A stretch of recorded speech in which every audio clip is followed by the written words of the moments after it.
अस्सलाम वालेकुम एवरीवन, क्या हाल चाल हैं, कैसी तबीयत हैं जी।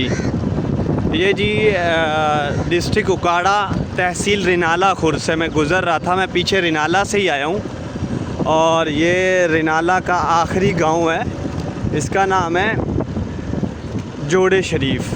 तो यहाँ पे ये देखें सड़क बहुत खस्ता हाल है। पीछे रिनाला से यहाँ तक यही सूरत हाल है। आगे गांव आ गया है।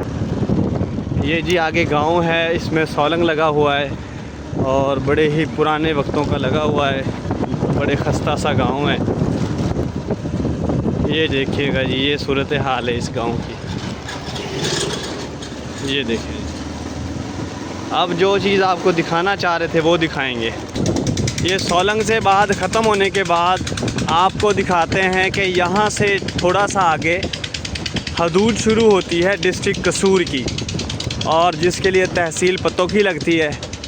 ये जी आपको दिखाते हैं। ये बेसिक तौर पे ये हदूद जहाँ से ये पीसी डली हुई है, ये जो सब्ज़ी वाला खेत है, एक बरसीन वाला खेत है, एक पत्तोकी के एरिया में, एक रिनाला के एरिया में, और यहाँ से ये हदूद जा रही है। और ये आपको दिखाते हैं यहाँ से आगे वो पीछे जो आपको गांव दिखाया था हमने, वो था जोड़े शरीफ, जो कि रिनाला की तहसील और डिस्ट्रिक्ट उकाड़ा के अंदर आता है। और ये जो गांव है, इस गांव का नाम है बोंगी लालू, और ये डिस्ट्रिक्ट कसूर की हदूद में आता है। और ये देखें, ये कसूर की हदूद में आता है ये गांव। ये जी गांव जो है कसूर की हदूद में आता है। पीछे था जो मैंने आपको जो उकाड़ा की हदूद में गांव आता था।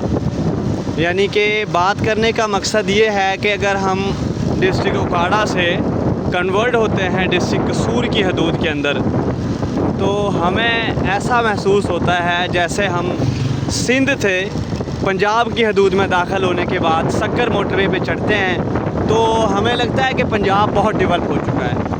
तो इसी तरह से हम अगर डिस्ट्रिक्ट उकाड़ा की बात करें, उसमें रिनाला खुर्द की तहसील से जो गांव जोड़े शरीफ था, उससे हम इंटर हुए हैं डिस्ट्रिक्ट कसूर की हदूद में, जो पत्तोकी की तहसील में गांव आता है बोंगी लालू।